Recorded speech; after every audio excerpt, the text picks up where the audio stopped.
Hello everyone. This is BUS B1 Business 211 Marketing for Creative Industry. Today is March 27th, 2023.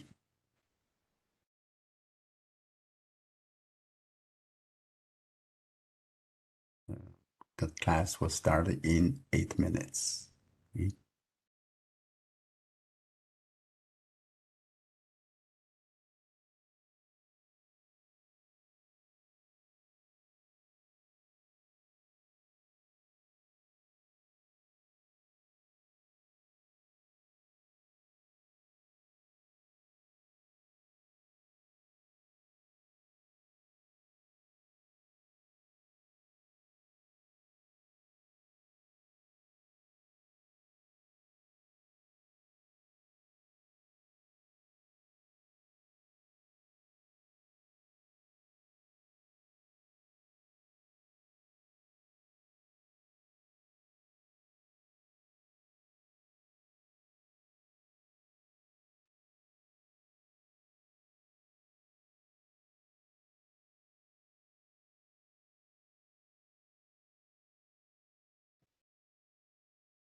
Okay, everyone.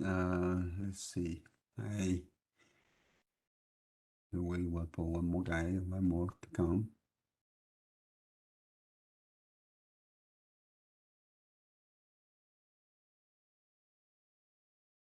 A few more can give a couple of minutes. Okay. 老师, I'm gonna go use the bathroom. I'm sorry. Say again. I'm using the bathroom. Oh, okay. Okay. Great.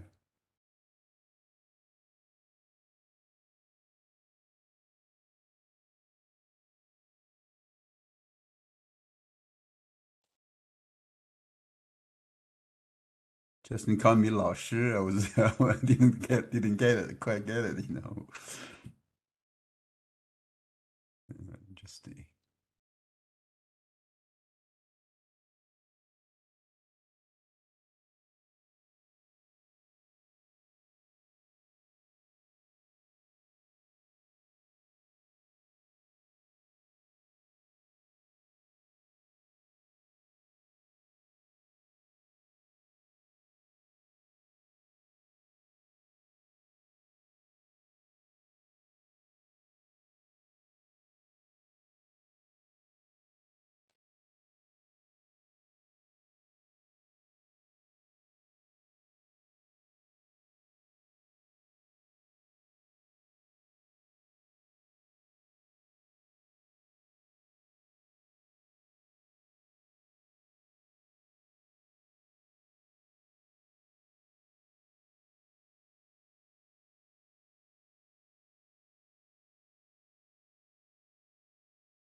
Hmm. I don't know where Yan is. Does anyone know where he is? Is he coming or no? Okay. Are you do you have the same class with? Do you take the same class or same class with the Yan? No. Okay. All right. Uh,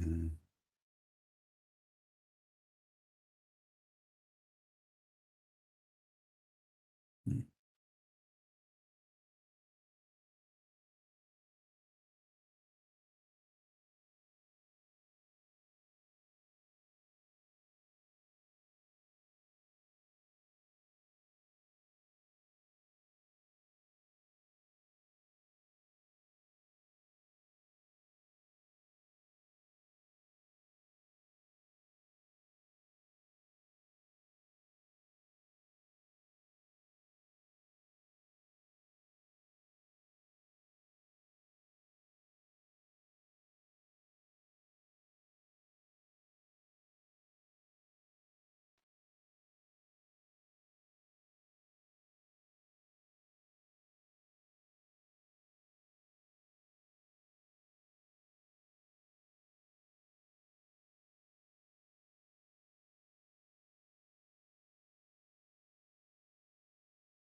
Feel free to do whatever you want to do.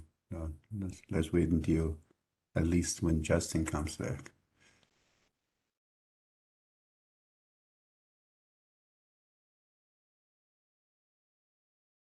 We won't take too long today. So there's a short chapter, and we don't have a case with it.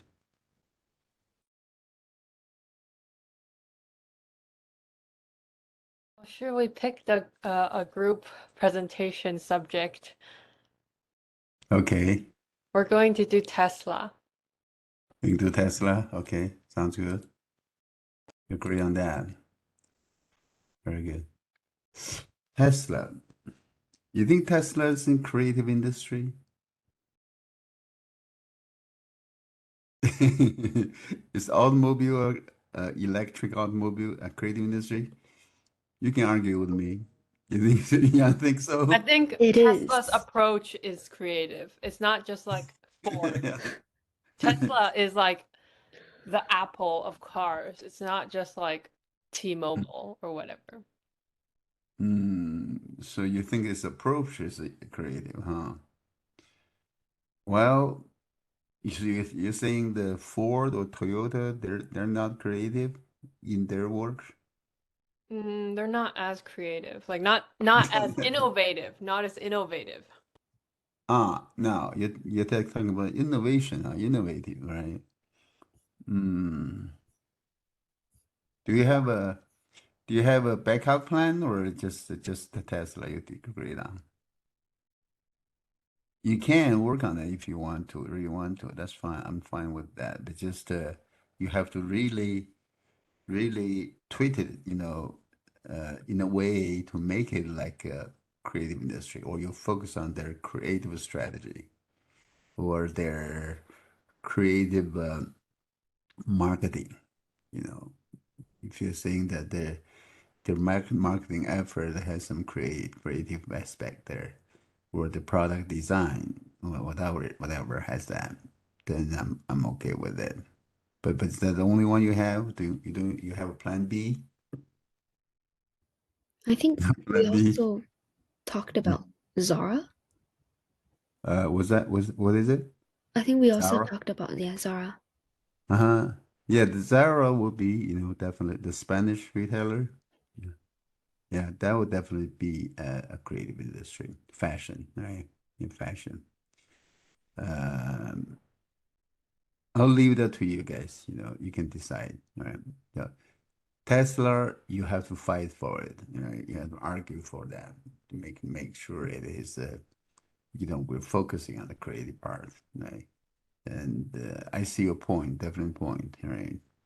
Uh, or your Zara is absolutely, it is in the fashion industry, a leader in fashion industry, and is in creative industry. So you can work on that for sure. Right? Okay. Where's Justin? Right? He said he went to the bathroom, right? Hmm.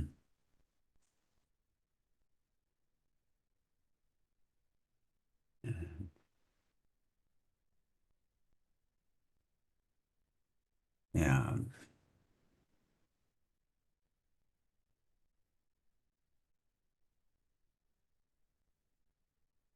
What about the date? The date of class presentation? Do you want to do let's see. Remember I was asking you guys to decide, to decide on giving your group presentation on the 17th or 24th. Have you decided on that? No. Okay, Justin's back. I don't know where Ian is. Hey Justin, we were just I was just talking to Jenny and Yang about your group project topic, and they said that you guys wanted to do Tesla, okay? And Tesla to be very strict is not exactly in the creative industry, but the ladies, the ladies argue that it is very creative, innovative in their product management, right? It's in car automobile industry, right? Yeah. We don't normally consider cars, automobiles, creative, in creative. But, Tesla could be an exception, given their innovation, many of the creative ways of doing things. It's it's actually revolutionizing the auto industry. So, but you can do that. That's fine. Yeah, but you have to emphasize the creative aspect of their product design, product marketing, the whole 9 yards. Okay, you focus on that. Then I'm okay with that. Also, Yuan was saying that you have a second plan, a plan B, be Zara. Zara is definitely in the creative industry. It's in fashion industry, right? It's one of the largest fashion retailer from Spain, I believe. The guy, the guy is one of the richest people in the world for many years, the richest, and then probably fell a little bit. But anyway, you can decide on that. I'm okay with either one. Okay, you can decide on that. Talk about that. As to remember last time, I also asked you guys to decide on the date. Today is March 27th, right? I have one more lecture to go. Next week, next Monday, I have one more lecture, chapter 11, and that's it, April 3rd. April 3rd, chapter 11, that's my last lecture, right? Then the week after that, April 10th, that's your individual presentation. Remember, you have individual presentation. All four of you will give your individual presentation on that day, April 10th, right? And then I had April 17th scheduled for individual presentations, in case, I had many students in my class, but not this time, not this year. So that's why we have that open, right? So my question to you was, do you want to move your group project presentation, your presentation from the 24th to the 17th? It's up to you. You can do 17th, that's fine. You give your group presentation on the 17th, and we're done with the class. Okay, we're done. If not, you'd rather have one more week to work on it. I'm okay with that. We can skip class on the 17th, and the 24th will be last day. Okay. You don't have to give me an answer today, but I definitely need an answer Monday next week. Okay. Yeah. So in the next week or so, think about your topic. Either one of the two is fine. But if you do Zara, it's just a normal creative industry company. You do Tesla, you have to make sure your your emphasis is on the creative aspect, okay? Because it's kind of like we still consider even electric cars, part of the automotive industry. Okay? So it's up to you, all right? Okay. Any questions? Individual or group? No? Okay, very good. All right. And let's get to today's lecture. I'm going to share my screen with you.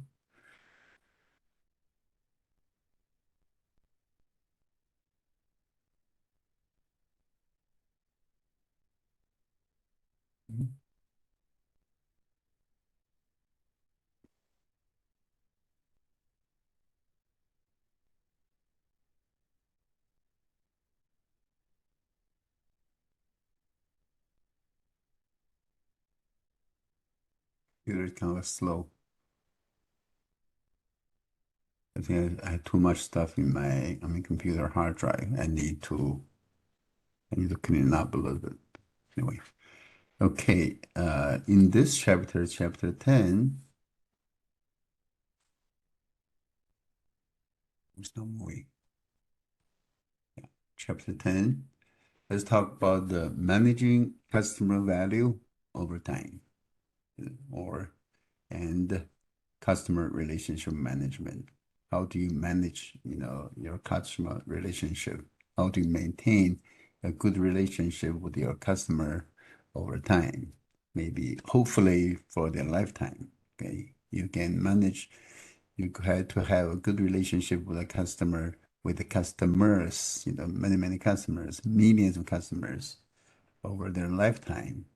That's a lot of money you're talking about. Okay. Remember, I think I told you about this Kleenex and Kleenex.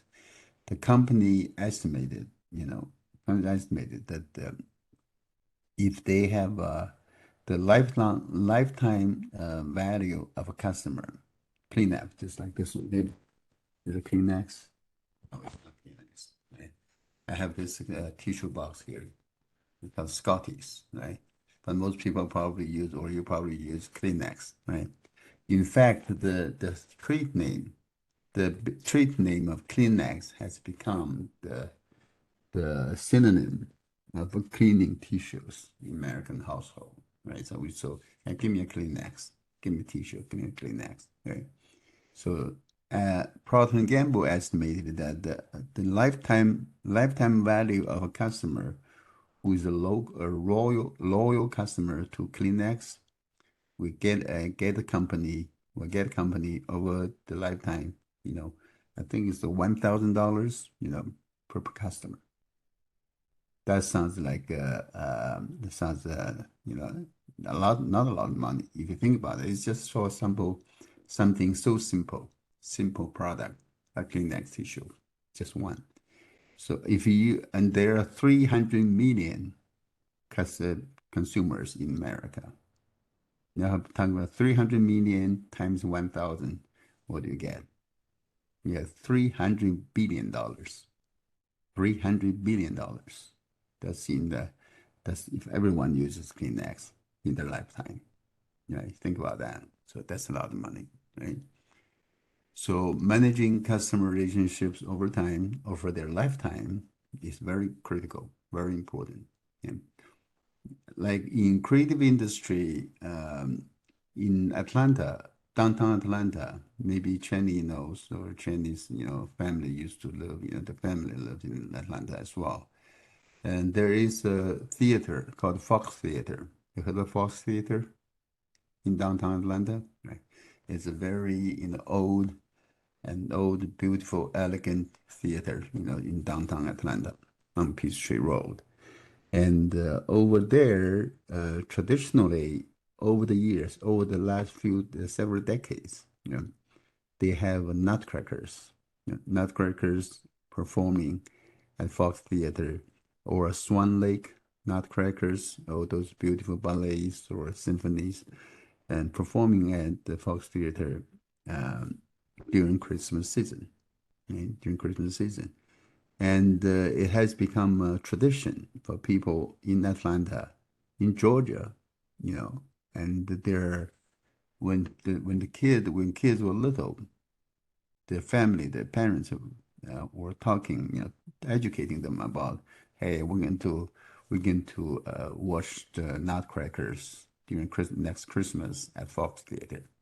And so Fox Theater was able to capture the attention and the desire of so many people in Atlanta, in Georgia, just because of one show, Nutcracker, for Christmas season. So that's important it can be. Okay? So customer relationship manager. So how do you manage your customer relationship, right? What the relationship, if you look at it from the customer's perspective, okay, customer satisfaction is the key. Just think about ourselves, if you become a repeated customer to a client, to something, because you're satisfied with the service, the product service. You just like it, you just love it, right? And you want to use it, right? Yesterday we had a problem, a little crisis in my home, in our kitchen. What happened? The microwave, broke down. When my mom put something in the microwave, she was trying to heat it, and it has some like flashes or sparks,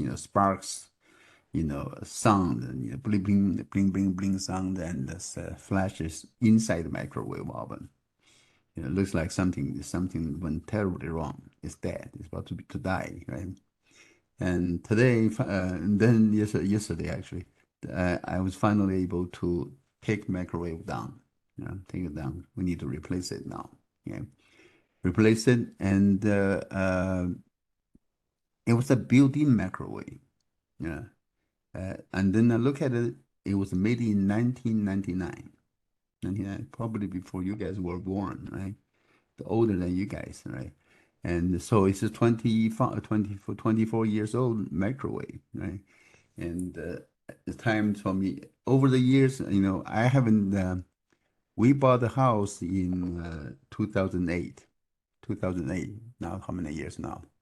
That's 14, 15 years now, right? 15 years we bought the house. So we have been using that microwave for 14, 15 years. Didn't even pay attention to the brand name until now. And I look at brand name, it's a GE Profile, GE Profile microwave oven over countertop. Right? And then now I realize, I have been a loyal customer of GE Microwave. I trust the name. I trust the name. We trust the name. It seems to be good. If thing can last for 24 years, hey, it's worth it. It's okay, right? And now I went down the website to find the GE microwave just like this one, right? And they still have it on the web. But when I tried to order it, they said, "Oh, it's no longer manufactured. It's no longer manufactured." If they did continue to manufacture that microwave, I would definitely last night I would definitely, place an order. The same microwave, same size, same everything, so I can put it back in. Right? It's built in the kitchen wall. So see, it turns out they don't produce that anymore. It's done. It's gone. It stopped manufacturing of this microwave. Then I had to search, find a replacement. It has to be the same size so it can fit in, right? With them, and took me a while to find it. Finally, last night I found it. Found one. It's not GE. GE doesn't have the same size anymore. It turned out to be LG. You heard about LG? Yeah, LG is a Korean manufacturer, and that seems to be a good deal. Good model, with a good reputation, right? And that's how I got it.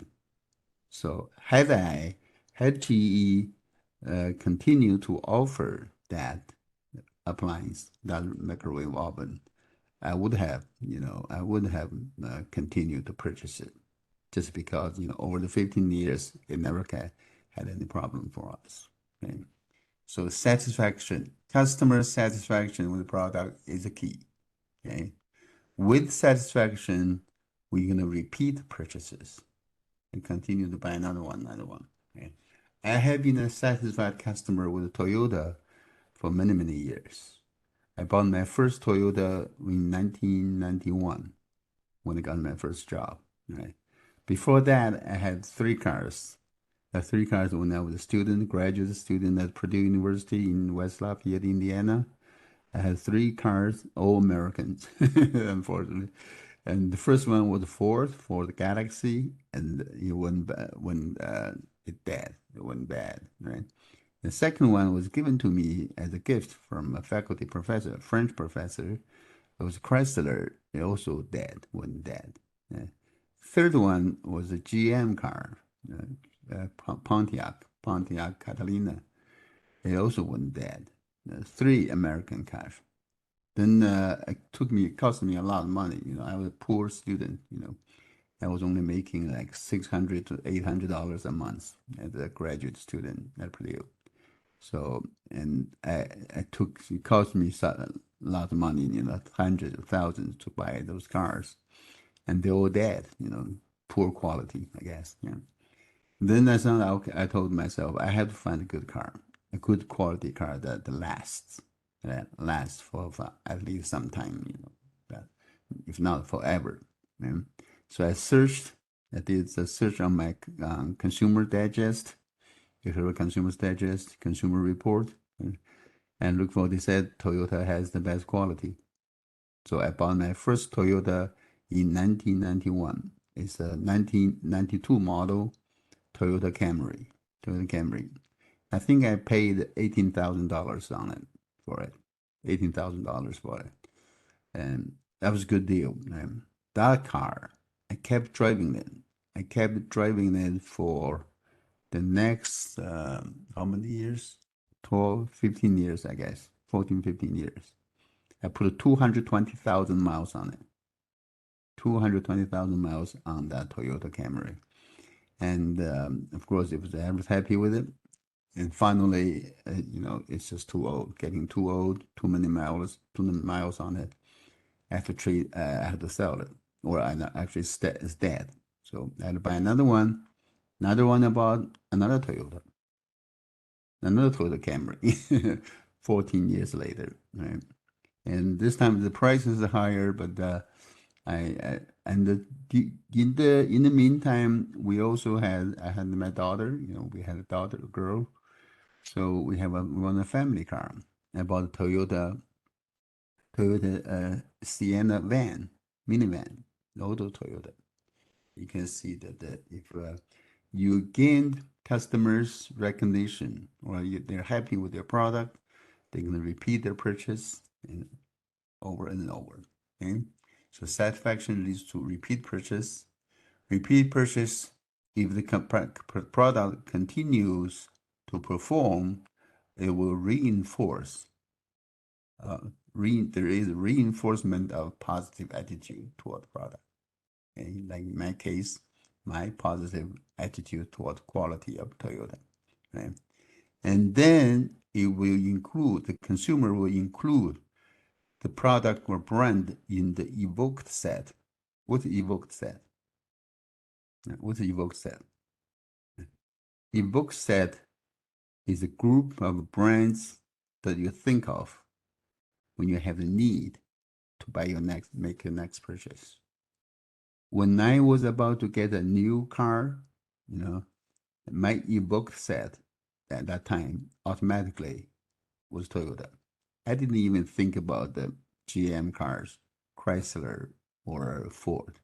I did not even think about the Honda or other Japanese. Only in my evoked set, in my mind, evoked set, Toyota was the only one. Right? So if they have consumers have good reinforcement and good positive attitudes toward your product, right? And then your brand will become part of their evoked set, right? Then they can think. They can choose from the evoked set, right? And that because your brand is included in that set, and that will reduce temporal and cognitive sacrifices. What do you mean by that? Right? Why would that reduce temporal sacrifice? because you're only ready to buy your next car, you have to spend time to search for it, right? Spend time to find out, what is available, which is good, which is bad, and which is most cost less, which is too expensive. You have to do a lot of study, a lot of research on it. Right? If you already have that in your set, you're ready to go. Cut down on your the time you spend on doing your search, and also cognitive sacrifices in order to learn about the market and learn about the other products. So, because the customer satisfaction, you're able to cut their sacrifices, temporal and cognitive, and then they are ready to jump right into the brand, just like I did. And so after the first Toyota Camry, my second was also Toyota Camry. Right? And in the middle, actually, about two more Toyotas, two minivans. Yeah. And then finally, that was in how many years ago? Then of course, as you age, you become older, you make more money, you progress in your academic or professional career, you make more money, then you can afford to have a better car. Right? Then I moved to a Lexus. Lexus is actually also made by Toyota, as you know. Right? I know the reputation of Toyota as good quality car. Lexus, of course, is also a good quality car, and that's why I chose that. Okay. All right. So that's the customer satisfaction, and also the customer relationship management from the customer's perspective. Okay. And if you look at the relationship from organization's perspective, from the company's perspective, right? This is customer satisfaction in the middle, the satisfaction. And from the organization's perspective, customer satisfaction is also the key. It's always the key. Okay, because of customer satisfaction, and you have increased revenues and decreased costs. Increased revenues. Revenue is how much your sales, right? Your sales every year, annual sales, money coming in, and the cost is lower. Why is the cost lower? Because it costs you money to get a new customer. Right? It costs a lot more money to get a customer. It saves you money when you have a repeat customer. Right? We're not doing accounting here in this class, but just so you know, it costs a lot to acquire, to gain new customers for any companies, any businesses, and so then it saves you a lot of money. Decrease your costs when you have a repeat customer, right? When you have increased revenue and decreased costs, what does that mean? You have better financial results. Better financial result, that means your profit, right? Your gross margin is higher. Your profit, is higher. Your net profit is higher. Your net income is higher. Okay? And that means a bigger investment in innovation and service. Yeah, because you have money, you have better financial results, you have more profit, then you have more profit, you can reinvest that profit into innovation to make the car better, right? And provide better service, right? That bigger investments and better innovation and better service lead to further customer satisfaction. That this cycle here, right? And when you have a customer satisfaction, good customer satisfaction, right, your employees feel more appreciated. Your employees will be happier too. Yeah, think about that, right? The customer is happy, and your employees are happy, right? And when the employees feel more happier and appreciated, they're gonna they put in a greater effort on the job. Keep your employees happy, and they're gonna do a better job. More effort on the job. More effort on the job by the employees will improve the products and innovation. And that, of course, lead to customer satisfaction. So you can see that from company perspective, customer satisfaction is the key and work in both ways, both cycles, from customer perspective, company performance perspective, and from employee perspective. Okay. Okay. So the relationship from the organization perspective, you should have a dual strategy of creative organization in managing your customer relations. Right? As a company in the creative or organization in the creative industry, you should explore exploration of new markets, right? A new product, and you should look for disruptive innovations. Disruptive. What's a disruptive innovation? Everyone loves Tesla, right? Elon Musk, right? Because this guy, is really doing something, disruptive. Disruptive innovation. We don't mean anything destructive, right? Disrupt the normal way, like Apple product, like iPhone product, right? We all have iPhone, right? We all have iPhone, right? When this iPhone comes into being, you know, think about how many industries have been disrupted. With the iPhone, what happens to other industries? Of course, it's a phone first. First of all, it's a cell phone, right? But what about the camera industry, photography? Mhm. Because the iPhone has such a powerful camera, it actually disrupted the camera industry, photography industry. Okay? Also, what about those Portman, Sony Portman or CD music players? And everything is audio music is on there on your cell phone. It disrupted the music industry, the portable music, player industry. And what else is that has? Do you guys, when you guys drive, do you use GPS? Do you follow GPS drive? You probably use GPS to drive your car, right? Or your parents would do that. Okay? You probably don't remember when I first drove my car. I had my first car in America. That was in 1986, okay? And there was no GPS.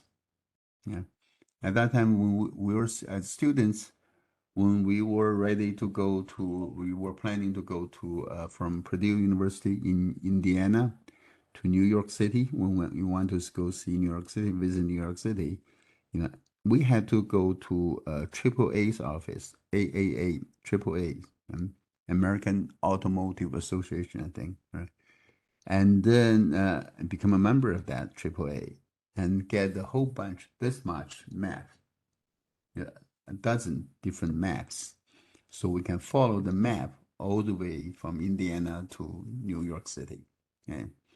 And that's how we navigate, how we drive our car to a different place, new places. But then there is a GPS. There's one company called Garmin, if you heard about this company, Garmin.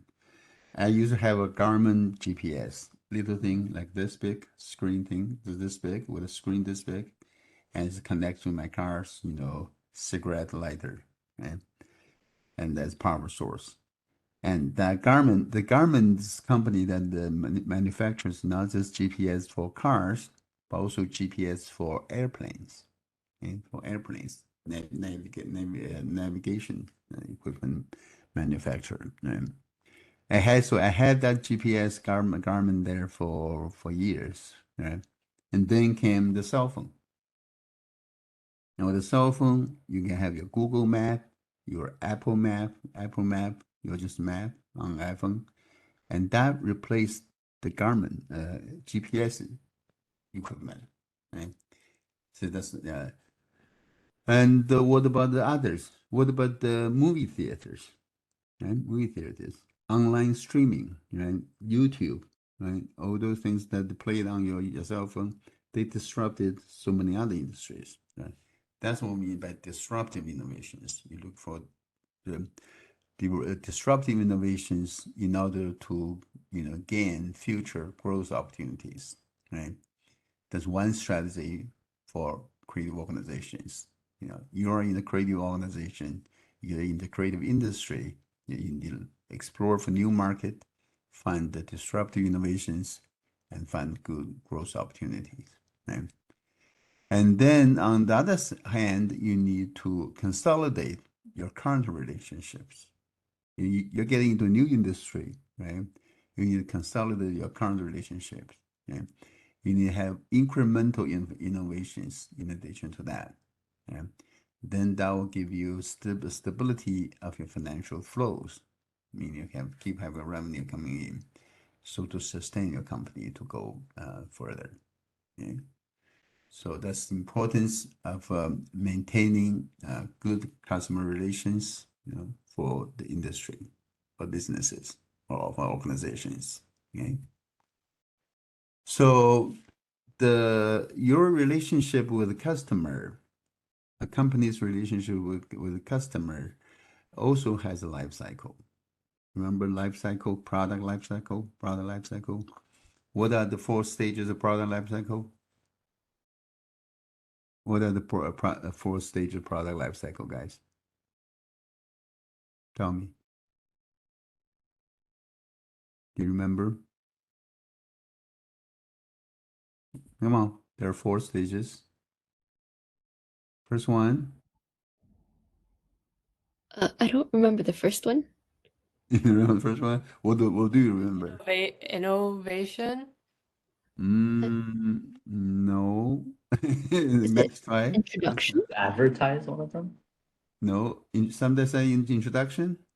Introduction, growth, Those are growth. maturity, and decline. Yep, that's right.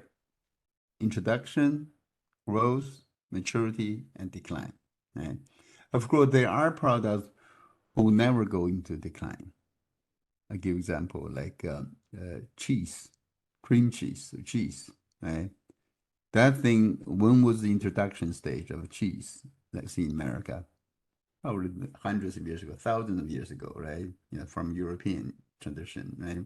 Cheese, and it's grow in the growth stage. We're already past that. Maturity, yes. Will it stay in maturity for a while? Probably so. Yeah, probably stay there forever. Right? So as long as humanity exists, people in the West, they're gonna eat the cheese, and they love cheese. Well, not the case in China, for example. In China, when I was in China, we never had cheese. We had ice cream. That's all we had near cheese. We never had cheese.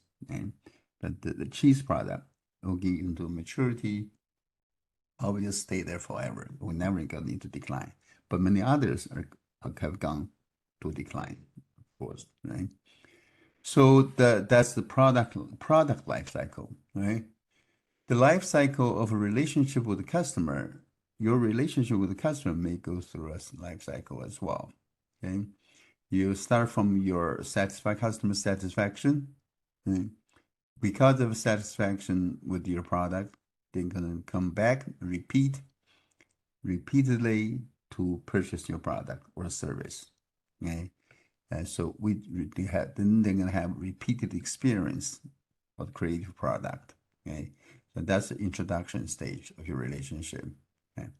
The second stage, once they start to repeat the experience to purchase your program, purchase your show, come see your movie, come see your show, come see Shenyun, come to use your product over and over, and the relationship goes into the growth stage.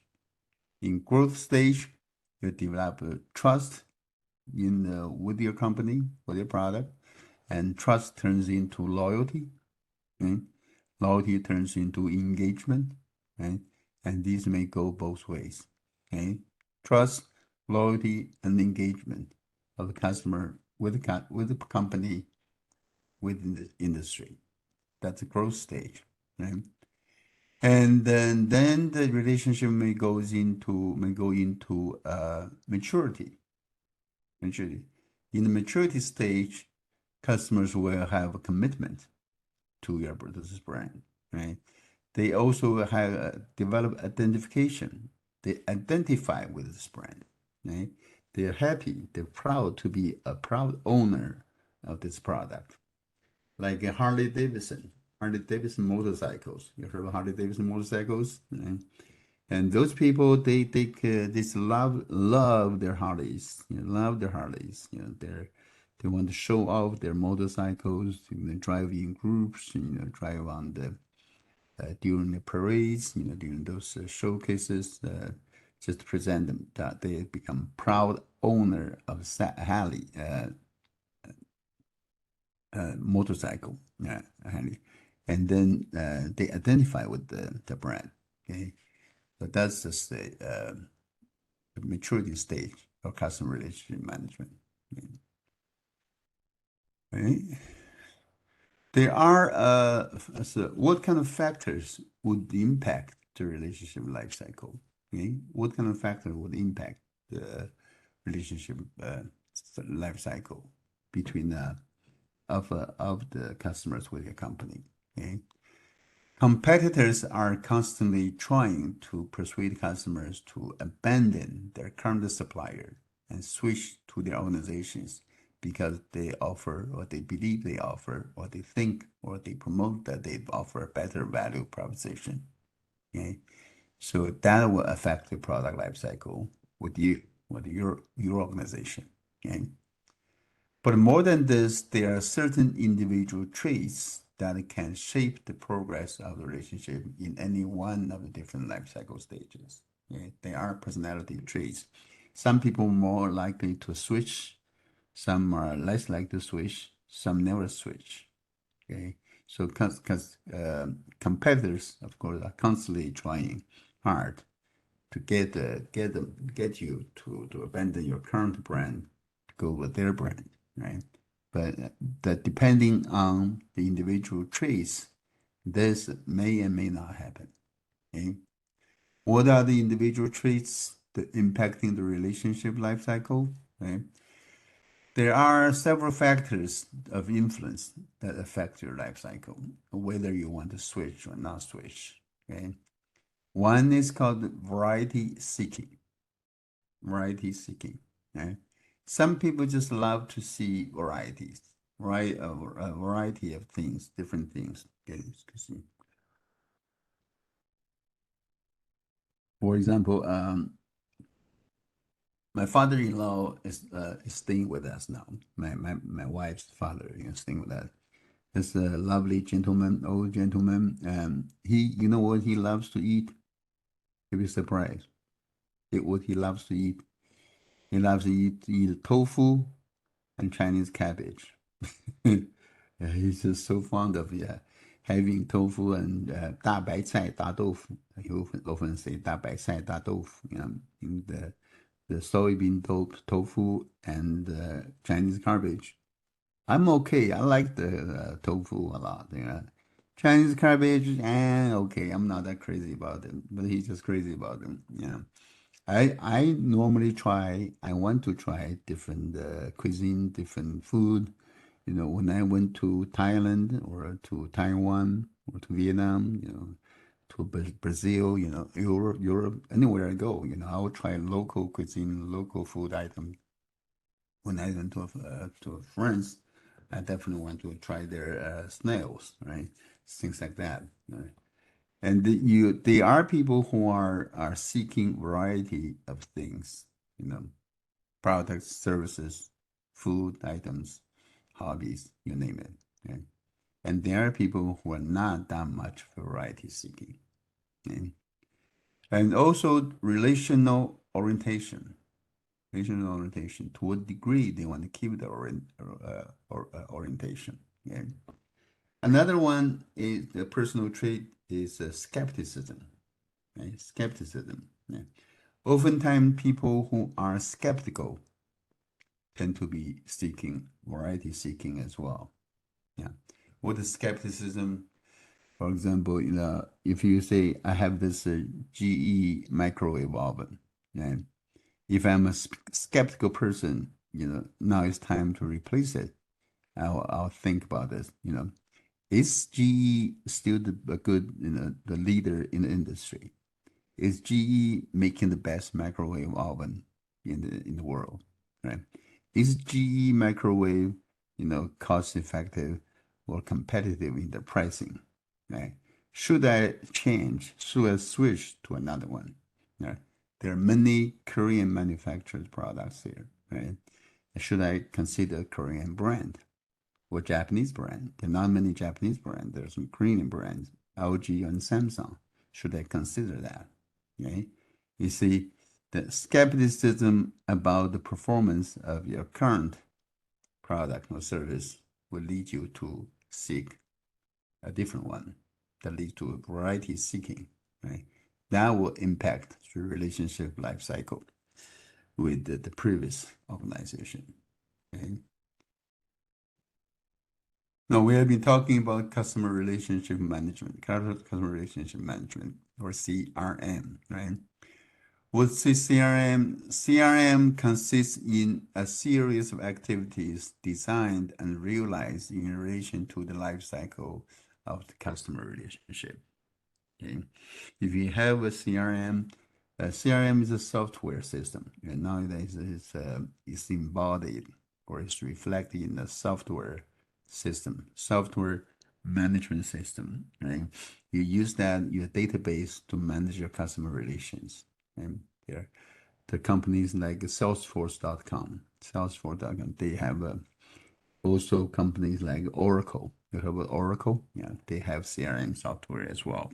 Okay, there are many, and also there's another one called Enterprise Resource Planning ERP system, and that has this. Yeah. So CRM consists in a series of activities designed, realized in relation to the life cycle of the customer relationship. Depending on the status and the stage of relationship, each customer is targeted with a specific value proposition and activities. Meaning you, with the system here in place, CRM system, software database in place, you should be able to provide, to suggest, to offer a value proposition, a specific one, just for a specific customer. And basically you customize, you tailor your marketing offer to each and every customer for different things, different offerings. Okay. So the first step, then what do you do then? The first step in CRM is to classify customers with regard to the status and the stage of the relationship. First, you need to know your customers, right? You need to classify them with regard to what stage are they in the relationship with you. Okay, are they new to you, or are they mature, returning customers, or are they about to go? Okay, so the stage and status. Okay, so how do you do in the customer relationship management CRM? You segment the customer base. You have your customer base, right? You need a segment, doing what we call marketing segmentation strategy, right? You identify segmentation criteria for the customer base. What is the criteria for you to segment? What is the basis for you to use that you can use to segment the customer base, right? And then you build your segments. Right? Then you profile your customers, and then you design your relational activities. See, for example, you have a like Shen Yun Shou, like Shen Yun Shou performance, for example, right? There, Shen Yun is targeting mainstream affluent African consumers, right? Customers, right? So that's the segment. Yeah. Then what are the criteria for you to make that judgment, to categorize people into different groups, right? And for the meaning mainstream, affluent, the public income should be one of them, right? That's why in showing promotions, when practitioners are going out to distribute flyers, posters, they go to upscale, middle level, middle to upper middle level of American households. Okay, then you build your segments, right? Or another example would be that you want to build your segment, say you want to target college students, right? College students like you guys, right? If you want to target college students, what's the age range? Mostly, I guess you guys are all between age 18 and 22, right? You're probably all between 18 and 22. That's your age. I can use age, demographic, age as a basis for a segmentation. Yeah. Then once you build your segments, you should be able to have a profile of the customers. You need to profile your customers, right? You can describe your, say, um, like college students. How do you profile college students? Age between 18, 20 to 24, 22, right? And probably not too much income, not much saving, and but you're adventurous. You like to embrace innovations. You want to try new products, etc. Right? Young and energetic, right? And then you design your relational activities towards that next segment. You do that. Okay? That's how you do your CRM. Right? So when you identify the segmentation criteria to run a segmentation of customer base, the organization needs to certain data on the customers. Or of course, first as a database, you need to have the contact information, right? How to reach them, yeah, their address, email, and phones, so you can reach them. Yeah, the demographics, the lifestyles. In other words, you need to have a customer database, right? You have a database, right? On the basis of this data, and your company can then identify the most appropriate parameters for whatever analysis it wants to run on its customers and construct different segments accordingly. Identify the most appropriate parameters. Like parameters like income is a parameter, right? Age is another parameter, right? Or lifestyle. Some people like go to adventures. Some just rather stay home. Right? There's a different lifestyle or psychological factors. And a set of common indicator is used to classify customers based on the status and the stage of the relationship. Right? You can use that. Here are some indicators for customer classification. How do we classify customers? For example, you can look at the behavior pattern of the customers. One is called RFM. What does RFM means? RFM is the recency, frequency, and money. Right? Like see, are these people more likely to see the show or see the show or not? Right? RFM stands for recency, frequency, and monetary. Right? And purchase quotas. Yeah. How much they quote how much they purchase on this kind of things. Right? Purchase sequence. Now, which one they go first, second, third? Which one's high on the priority list? Right? And also sharing information and recommendations. Are these customers of yours, potential customers of yours, are they willing to share information and give recommendations to their peers? Right?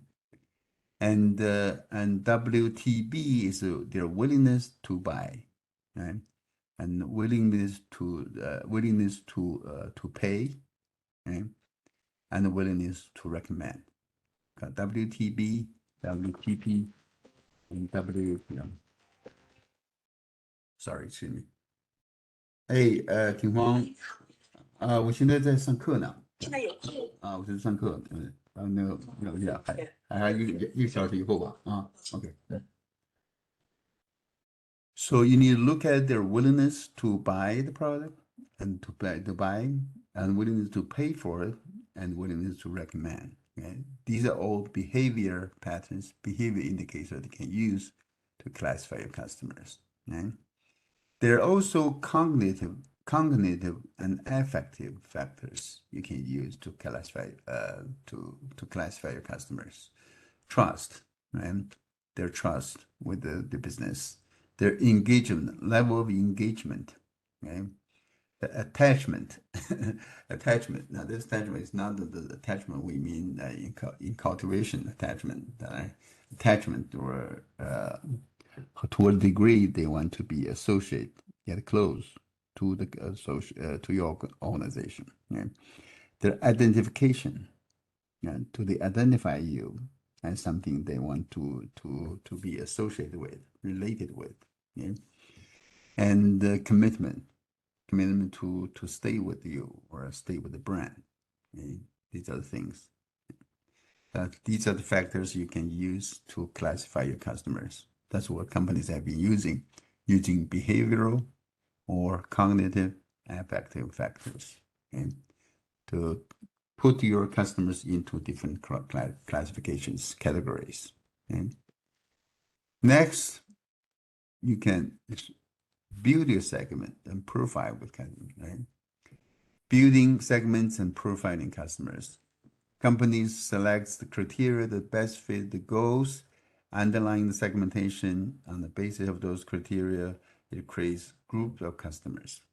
Now, the different groups of customers, right? And the groups within the group, customers are internally homogeneous, right? Homogeneous, but differ from other groups, right? And there are marketing research agencies like Prism. They classify American consumers into I'll say, gosh, almost 40, 50 different groups. Like they also give them different names, like urban achievers, for example, suburb, strugglers, something, they're so complicated in making that. Okay? After building the segments, the organization can profile the customers, right, that belong to each one on the basis of other characteristics that are relevant to the purpose of analysis in question. Okay? So you can give a profile of your customers. So you can use that to guide your future marketing activity. Okay? And then you need to design your relational activities. Right? You design your relational activity. Now you have your customers, you have your classification criterion, right? You have them into classes, you have them into groups, customer bases, or segments. Now you need to create some relational activities to foster, to build upon that relationship, right? The effectiveness of CRM is contingent on the availability of clear information that enables the organization to design and execute ad hoc activities to match the stage and status of the relationship. Okay? If the customer is in introduction stage with you, you need to design a set of activities to engage them. If they're in the maturity stage, you design a separate set of activities to engage, to maintain them, to keep them, right? And each of these activities has specific relational objectives to reach. Okay? So what kind of activities can you have in this case? One is a loyalty program. Loyalty program. The goal of loyalty program is to foster and reward customer loyalty. Do you guys have a frequent flyer miles account? You probably don't. Okay, I have one. I have one with Delta. Yeah. When I fly, I fly Delta the most. Well, there's a reason for that. I fly out from Atlanta, Georgia. The more often. Right? And Delta Airlines is the dominant player in the Atlanta market. They're good. The big one, they're a big company. They're offering flights, direct flights to many places, many destinations, nationwide and worldwide. So and they have this frequent flyers program. You know, that every time I fly, the miles I flown, will be added to the count. And after you have, say, 10,000, 100,000 miles on it, you get free flights. And that happens. And that's called loyalty programs. Okay? There are also retention programs. Retention program. The goal is to prevent customers from leaving the relationship. Yeah. So to keep them, do not let them leave, right? A phenomenon, leaving the relationship, that's a phenomenon the marketers calls the churn, right? A churn, and a churn rate, When I worked for AirTouch Cellular, the company, before I joined the doctoral program to get my Ph.D. in marketing, I was working as a financial analyst for a company called AirTouch Cellular. AirTouch Cellular is the predecessor of Verizon Wireless. You heard of Verizon Wireless? Yeah. Yeah. And over there, our competitor then, we were at the AirTouch Cellular, right? Our biggest competitor was called Bell South Mobility, I think. Bell South Mobility. Now Bell South Mobility is called, what's the name of the company? Singular, become Singular later. I don't know what it's called now, right? But anyway, so we were watching, we're monitoring the churn, the customers leaving us and joining Bell South Mobility every day. We watch closely how many customers left us, switched their cell phone service from us to Bell South Mobility. How many were leaving, Bell South Mobility and joining us? So that's what we watch every day. We calculate the churn rate, the percentage rate of customers leaving or joining. Okay? That's our churn, right? Also, referral program. Referral programs encourage satisfied customers to engage in positive word of mouth. Okay? If you engage in positive word of mouth, they're gonna give you a reward, give you some rebate, give you money, give you money back, give you something, give you some goodies, perks, so that to reward you. Okay, so you can design your loyalty program, retention program, or referral program. Okay?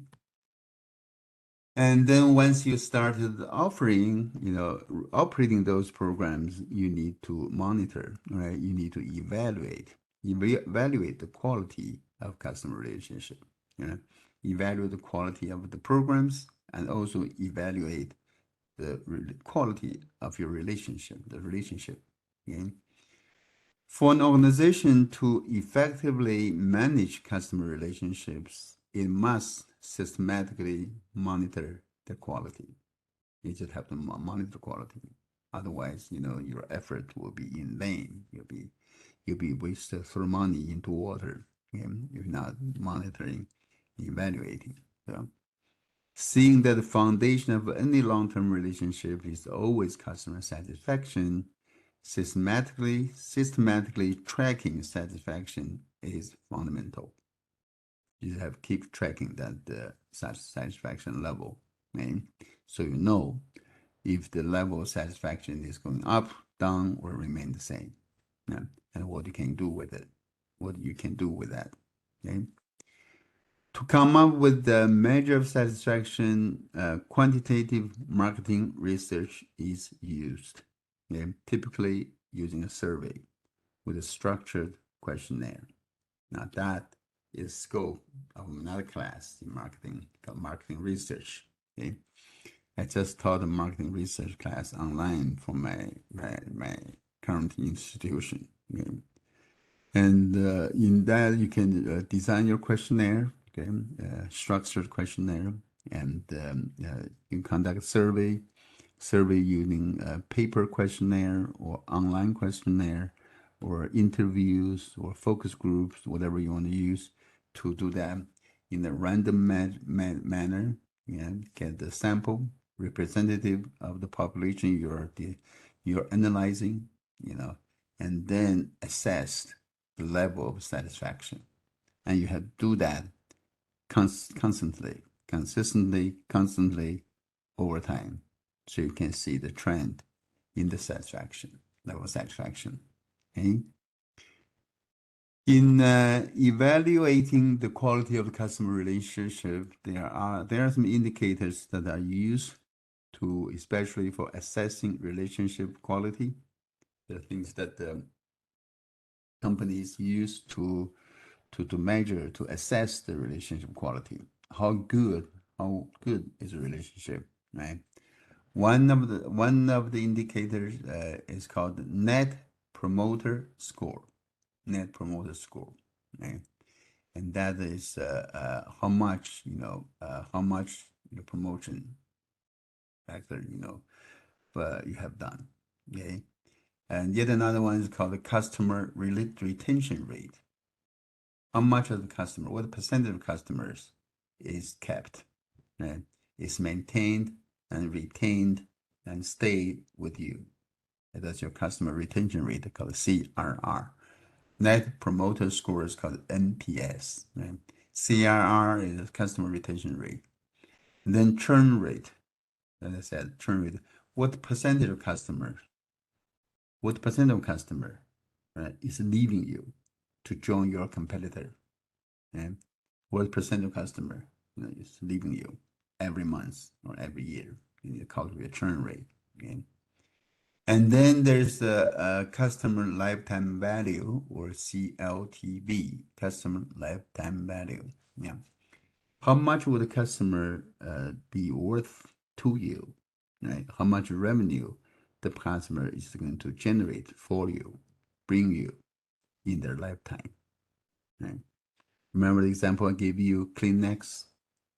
Procter & Gamble estimated that each and every American customer can bring $1,000 to the company just on buying Kleenex tissues, because they have to buy a box of Kleenex tissue may cost you $1. I don't know how much, $1.50. Well, over the lifetime, they're gonna buy hundreds of them, right? If they stay, they keep buying Kleenex one after another, Kleenex. Yeah.